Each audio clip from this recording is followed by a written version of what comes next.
Well, the only thing big about the game against Stanford tomorrow is the point spread, and Oregon could be in for a big day. Here we go.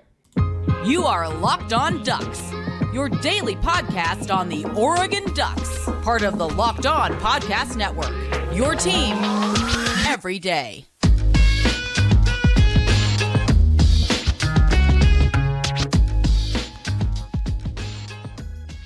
Yes, it is that time once again for Locked On Ducks. I'm your host, Spencer McLaughlin. Thank you so much for making this your first listen or your first view of the day. Part of the Locked On Podcast Network, your team every day, and your number one source to stay up to date with the Ducks. If you have not already, like, comment, subscribe, rate, review, please and thank you wherever you listen to or watch this show. If you want to communicate with me one-on-one, get priority mailbag questions, you can join the Locked On Ducks SUBTEXT community as well. Link in the description wherever you're listening to or watching the show right now. Talking about Stanford today, what to expect from the Cardinal later, big players for the Ducks, and then a look ahead to Washington because, well, that's where a lot of people's minds are at right now. Frankly, mine as well, because Washington looks really good.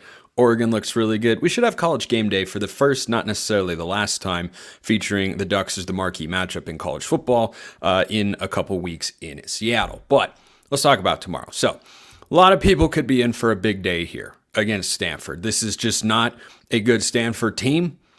It's a program that has fallen down on hard times, and they are in year one of what is going to be a long, slow, and steady rebuild. I am of the belief that it can happen for them as they go into the ACC. It's just not happening right now. Over on Locked On Pac-12, they're my preseason pick to finish last in the conference. That prediction looks pretty darn good so far. So, first person who could be in for a big day against the Cardinal, Bo Nix.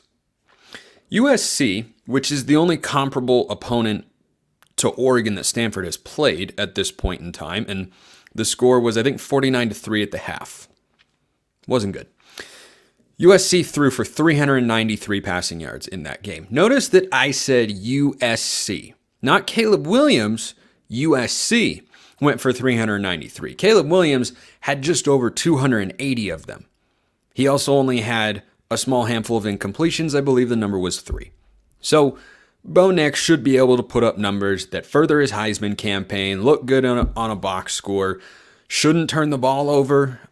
Maybe it happens once, but I expect Oregon to put the ball up in the air here a pretty good amount. Now, the question that then comes after that is, well, wait, if USC threw for 393 yards and Caleb Williams was in the 280 range, does that mean their backup played? Yeah, their backup played. Caleb Williams didn't get hurt. The backup played. So we should at some point see Ty Thompson tomorrow. And it can be another piece of information as to how developed he is, where he's at in the growth process to try and be Oregon's starter in 2024. We won't learn all the answers one way or the other. We've gotten a lot of positive information this year.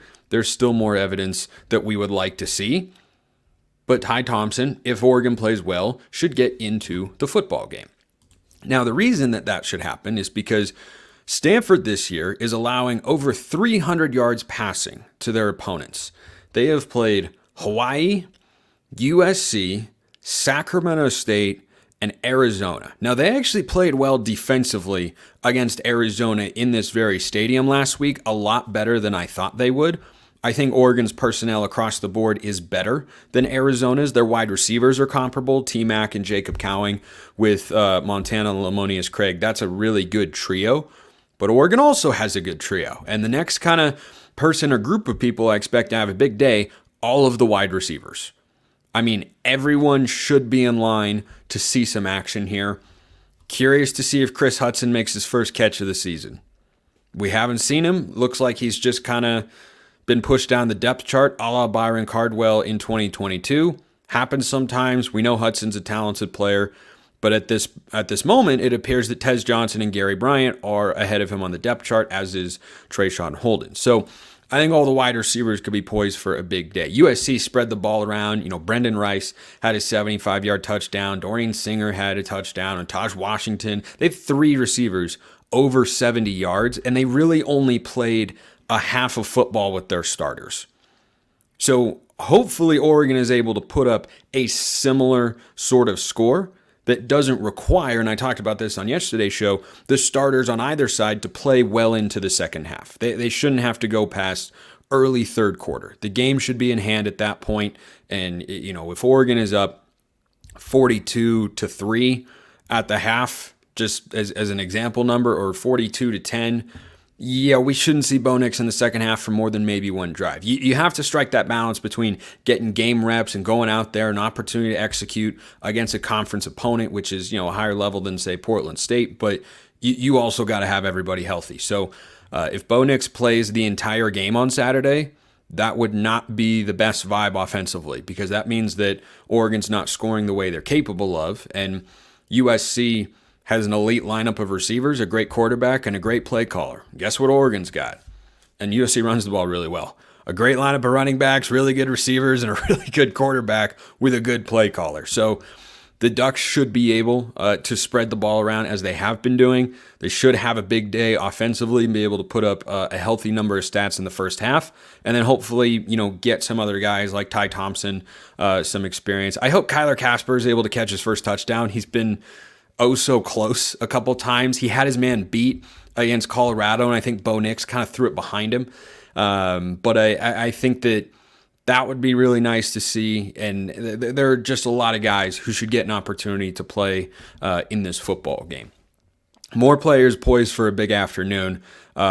Evening, I think, is the game. 3:30 evening, afternoon, and it's a crossover, whatever. Jordan Birch or Brandon Dorlus.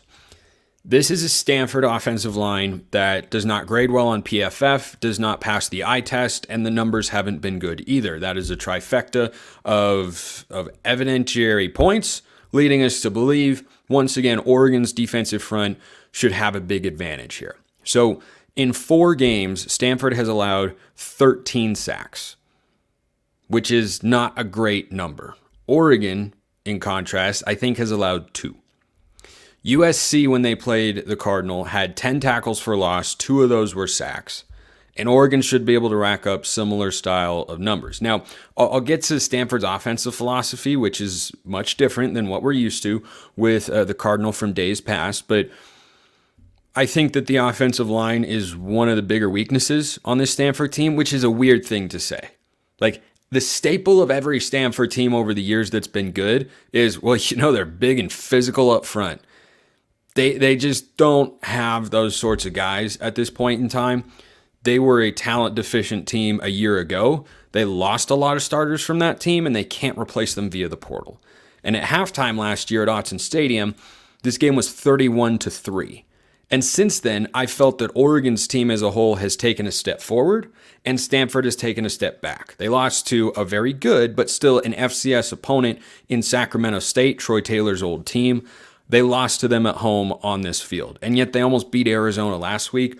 I didn't really understand that because I think Arizona is respectable, but that was not a great effort from the Wildcats. It was a good effort from the Cardinal, but Oregon is much better, and I think is going to be able to really enforce their will on both sides of the ball, similar to what they did against Colorado. Like, I wouldn't be surprised at all. Last year at the half, it was 31-3. Somewhere in that range, I think is really, really possible. Defensively, you got all the tools to dominate. We saw that against the Buffs, who have a better offensive repertoire, even without Travis Hunter, than Stanford does. Better quarterback, offensive line's probably a wash, and you got better receivers at Colorado than you do with Stanford. So I think they could be in for a big day. And then one thing that I just want everyone to keep an eye on is Justin Jacobs has been taking reps at practice, contact reps. We might see him for the first time. And consider me in the curious department as to what he can bring to the table defensively for a linebacking unit that I think has been good this year.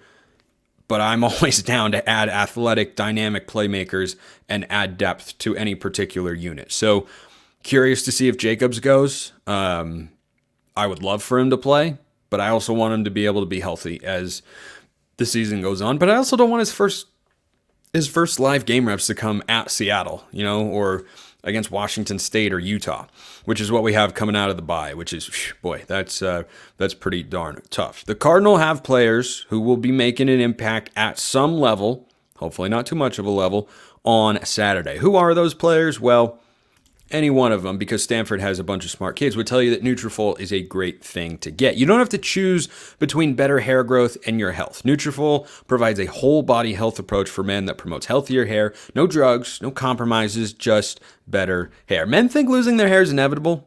Not true. Take control of your hair's future with Nutrafol's science-backed hair growth supplement for men. Take the first step to visibly thicker, healthier hair. For a limited time, Nutrafol's offering our listeners $10 off your first month subscription, and shipping is free when you go to Nutrafol.com/men and enter promo code LOCKEDONCollege. Find out why over 4,000 healthcare professionals recommend Nutrafol for healthier hair. Nutrafol.com/men, spelled Nutrafol.com/men, and enter code LOCKEDONCollege. That's Nutrafol.com/men, promo code LOCKEDONCollege.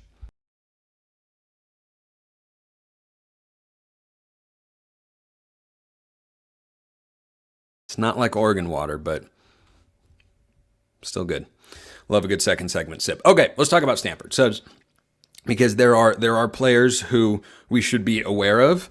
I wouldn't consider them a dangerous unit. I think there is one dangerous offensive player. The running backs are solid. I'll get to them. But the biggest thing to watch for with the Cardinal is, if you haven't watched them this year, which most of you probably haven't, this is not going to look even like last year's Stanford team, which was running the slow mesh, which I never liked, was not a fan of, and it did not go well for David Shaw and company. And then he left at the end of the year in class fashion, of course, because David Shaw is a class act. But the offense is a lot more modern. You'll see some quarterback runs with Ashton Daniels, but they're throwing the ball. They're in the shotgun plenty. They're spreading teams out, running RPOs. All the stuff that Stanford was committed to not doing for a while. Look, it caught up with them at some level. I never thought they had to reinvent their offense in order to succeed. I thought they just had to keep recruiting players to build a great defense that were maybe a little bit more speed oriented at times. But anyway, the program's just a mess right now. They do have a win on the year against our friends from Hawaii. They beat them on the road week 1, put up 37 points. And the offense looked pretty good in that game. But as we know, Hawaii, not the best team in the world. Not the worst, though. Like, that's a middle-of-the-road Mountain West team. But they also lost to Sacramento State, which is, that's not good. That's not a good team to lose to at home. So I don't think we should expect a big crowd at the Farm. I mean, we've seen that over the last few years, and when you lose to an FCS team, it probably dampens everybody's spirits just a bit.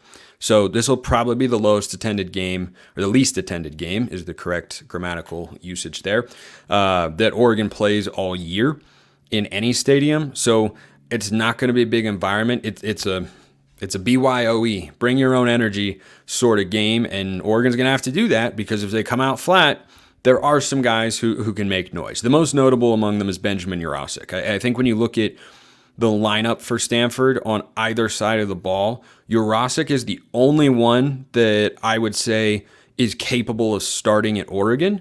Now, I love Tefurg for sure. Jurasik's a bit of a better athlete, though. But they used him in week 1. Here's the curious thing about him. They used him a lot in week 1 against Hawaii in their win. 9 catches, 138 yards, and a touchdown. Since then, in 3 games combined, he has 6 catches for 89 yards and no scores. I don't really get that. He's their best offensive player, and they just aren't almost force-feeding him the ball, which is what they did against Hawaii. And you can do that because he is an NFL-capable tight end. So is Tefurg, but Tefurg doesn't quite have the acceleration that Jurasik has, but he's, I think a little bit of a better blocker. Both have good hands and are good pass catchers, but I'm puzzled as to why his numbers have been low. I wonder if they don't go back to, hey, let's get him the ball on fly sweeps. Like, his body type is a lot similar to Kenyon Sadiq's in the way that he plays from a tight end standpoint. So he's their leading receiver this year. They don't have another guy who in 4 games is over 200 yards receiving on the season, which is not great offensively. Like, their numbers have just not been very good. Averaging over 50 yards receiving a game, they've only got one guy who does it, and it was, mostly like over 50% of the yards that he's accumulated this year, Jurasik, came in 1 game. So the offense has not been good. The defense has also been very bad. So there are just not a lot of things Stanford has going for them at the moment. And one thing that's making them struggle is they don't have a starting quarterback. They do, but they don't. It was Ashton Daniels in week 1 who, looked good, who can run the football, good athlete, actually has a pretty lively arm, and completed all those passes to Jurasik, and it looked like he was the guy. But for Troy Taylor, he has started to work in the Syracuse transfer, Justin Lamson, who is a capable but not as good of a runner as Ashton Daniels, and who throws the ball, again, solidly when he makes good throws. There just aren't that many good throws to be made. Like, I don't think this is a receiving core that separates well. I think they will struggle in a big way against the Ducks in that respect. And like they just don't have a go-to weapon on the edge outside of Jurasik, who really, worries me in any way. And even that worry is minimal, because if you don't have a solid array of weapons, we saw what this Oregon secondary did to Colorado last week. Something very similar could be in store here against Stanford. Now, they have to, again, bring their own energy, because you're not going to have the home crowd to feed off of. You're not going to have much of any crowd to feed off of. But if they can do that, they'll be just fine. I'm curious to see how they defend Jurasik, whether it's mostly linebackers or Tyshim Johnson, maybe Evan Williams. Do they use a corner like Jalil Florence? I don't know. Like Kyrie Jackson could be a good defender on him, but that's clearly an outside corner. I don't know. We'll see how that goes. But as for the running backs, which have been really good for Stanford over the years, they're solid. Casey Filkins, shout out Lake Oswego High School, and E.J. Smith, they're solid running backs. The problem is that their offensive line just hasn't had anything going this year. I mentioned the 13 sacks, and they've only played 2 Power 5 teams. They've played an FCS, a G5, and 2 Power 5, same as Oregon. Very similar schedule to Oregon, except they played a better FCS opponent, and they played USC. Oregon has not played a team of USC's caliber just yet, but I look at what their running backs are capable of, and I say, if you let them get into space, yeah, good, solid players. But they played Arizona last week. They weren't exactly a defensive juggernaut, the Wildcats. They're not known for being that. They're improved defensively for sure, but the offensive line is just not getting a big push, and I think they're going to really struggle against Oregon. I think the Ducks just have the physical advantage. I love our depth. I love what we've seen so far. This should be another low rushing yardage per carry allowed situation for the Ducks, and they should also be able to pressure the quarterback. So defensively for Stanford, there's only one guy that stands out, and again, he had a great game against Hawaii. He did have a sack against Arizona last week, but it's David Bailey, who was a top, I think, 150, 100 recruit in the 2021 cycle, and he's really having a pop year as a sophomore. He had 4 tackles for loss and 3 sacks in Stanford's game against Hawaii, and he's capable of being disruptive, and that's another guy who, he might play if he were on the Ducks. I don't know if he'd start given the talent that we've got there, but he's capable of being a very disruptive player. But that's it. Like, Stanford has been, okay against the run, mostly because I think everyone's just been throwing it on him. Like, Hawaii throws the ball a lot. Sacramento State throws the ball a good amount. USC throws it a lot, though they're a capable running team, and they were, I think, over 6 yards a carry against this Cardinal defense. So I expect Oregon here to just be firing on all cylinders. Like, those are the players to watch, but none of them, worry me individually enough to where I'd say, well, he could influence the game at this level enough to trip us up, or no, that shouldn't happen. This should be all systems go. It should look like the first 2 halves of each of the last 2 weeks, where against Hawaii, Oregon was up, I don't even remember what the score was at the half, but it wasn't close, and Hawaii had 3 points. And then you look at the Colorado game, 35-0. Like, in the first 2 halves, the last 2 weeks, Oregon has totaled almost 70 points in that sort of range, and they haven't allowed a touchdown. That's kind of what I'm looking for and expecting here, because this is just a Stanford team that, between quarterback back and forth and struggles, frankly, with the way they've played, offensive line issues, lack of elite weapons and depth, it's just not a team that should be able to push Oregon, so we should be able to come out and play well down at the farm and just get a big time dub here and then get Ty Thompson some run. I would love to see Thompson play the entire fourth quarter. I think that would be great, and let him throw the ball around, right?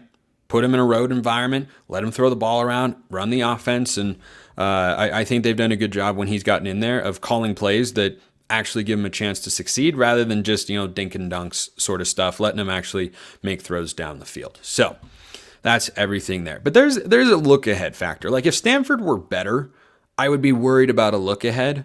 But there's also the bye next week. But still, that game with Washington is looming large. Lots of bets loom large on FanDuel because you can find everything you want over there, including the Ducks, who were, last I checked, a 27.5-point favorite against the Cardinal on the road. Yeah, that's a big line.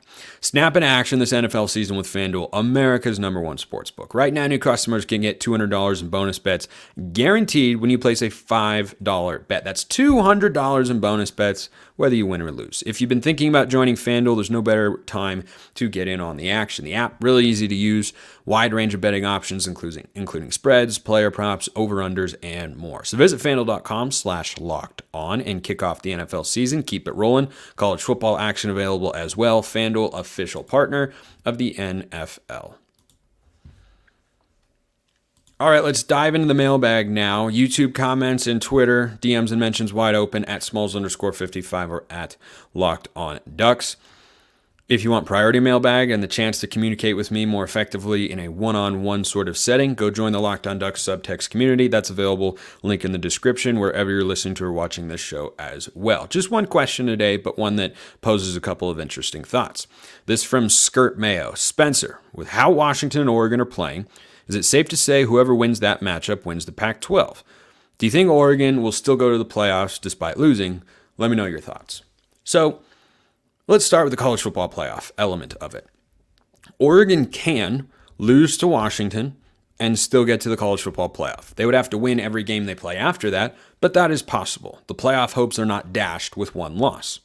History has shown us that a one-loss or undefeated conference champion will get into the 4-team playoff. There has not been an instance, and this is going into the final year of the 4-team playoff, so maybe madness is, on the precipice of coming to fruition. A one-loss Power 5 conference champion has never missed the college football playoff. Has not happened. So, if Oregon loses to Washington, all hope is not lost. If Oregon beats Washington, hope is very much alive. But as it pertains to getting to the playoff, I don't think it matters who Oregon's loss is to. I don't think they will lose to Arizona State, and I don't think they will lose to Cal. So let's put those games aside. Those would be crippling losses.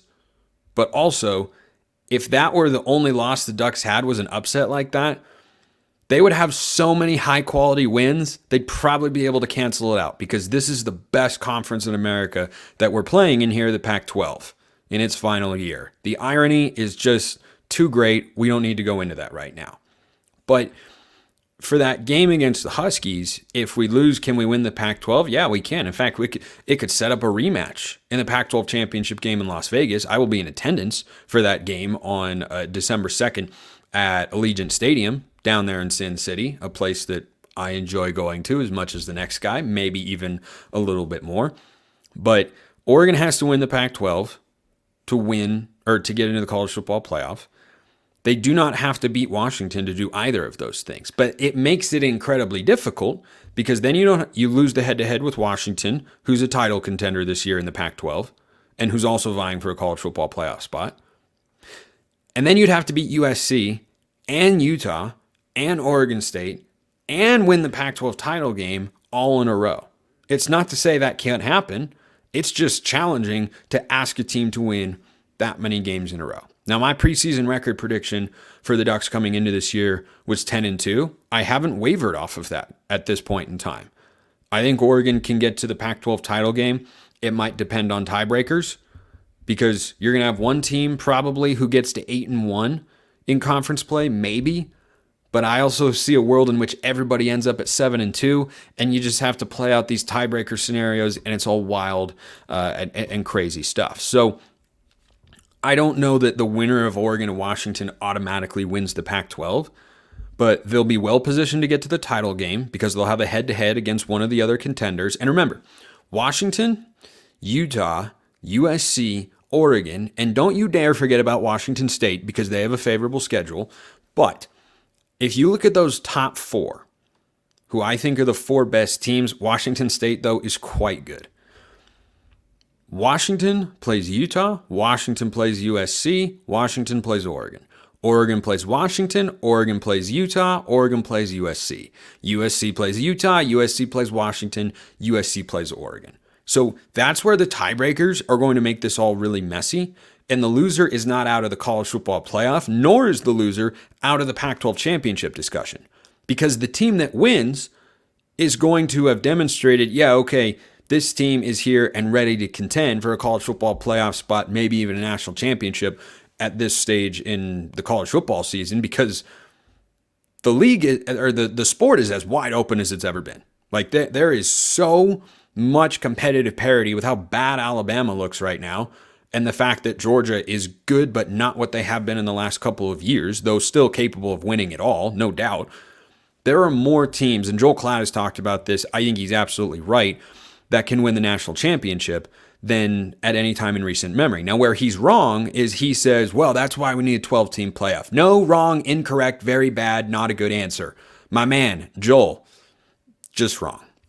Tune into my friend Josh Pate to hear my thoughts on that. But in short, it's so great and awesome because we don't know how the regular season's going to play out. The Chiefs lost in week 1. Guess what? It doesn't matter. Doesn't matter. Like, the Dolphins could lose to the Bills this week. Won't matter. They'll still make the playoffs. I never want that to exist in college football. I don't want you to be able to lose more than one game to make the playoffs. That's what makes the sport so fantastic. That's what makes it so unique.